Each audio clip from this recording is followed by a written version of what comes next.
বিগত সরকার শেখ হাসিনার নেতৃত্বে একটি অমানবিক রাষ্ট্র কায়েম করা হয়েছিল, যেখানে কিছু সংখ্যক অতি উৎসাহী আইনশৃঙ্খলা বাহিনীর সদস্যরা সরকারের কিছু অসৎ উদ্দেশ্য বাস্তবায়নের জন্য এই আয়নাগর নামীয় টর্চার সেলগুলো বাংলাদেশে প্রতিষ্ঠা করেছিল।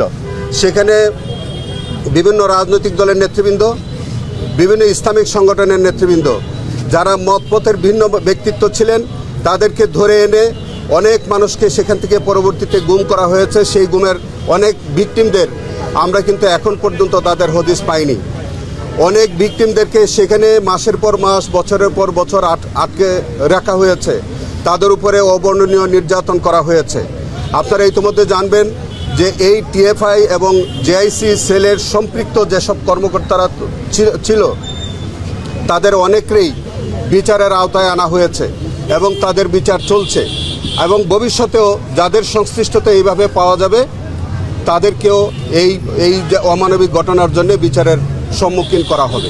আমি আপনাকে বলি যে আপনারা দেখেছেন বা অনেকে আমাদের সাথে যারা গেছেন দেখেছেন, সেখানে প্লাস্টারে অনেক সময় পরে, এই ঘটনার পরে 5ই আগস্টের পরে নতুন করে পেইন্ট করে দেওয়া হয়েছে।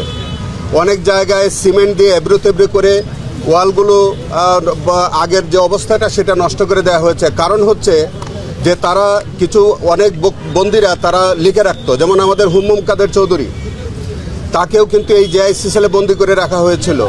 তাই তিনি কতদিন বন্দি ছিলেন তার নিজের হাতের একটা লেখা ছিল, এবং HQ/C নামে একটা প্রতীকী ব্যাপার ছিল, সেটি কিন্তু তারা সাদা রং করে প্লাস্টার করে দিয়েছে।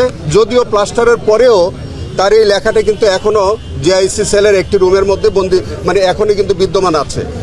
এবং সেখানে হুম্মুম কাদের চৌধুরীর বর্ণনা থেকে কিন্তু আমরা এটা পেয়েছি, তার সাথে তার বর্ণনার সাথে যে জেআইসিতে যে রুমটি, এটার হুবহু মিল পাওয়া গেছে। এবং এরকম অসংখ্য তারা যে এভিডেন্স তারা স্ক্রিন করবার জন্যে তারা যে একটা অপচেষ্টা করেছে পরবর্তীকালে, সেটা কিন্তু টিএফআইয়ের মতো জেআইসিতেও এইগুলো আমরা পেয়েছি। আমরা এগুলো সিলগালা করে রেখেছি, বিচার শেষ না হওয়া পর্যন্ত হয়তো আমাদের এগুলো আমাদের কাস্টডিতে থাকবে।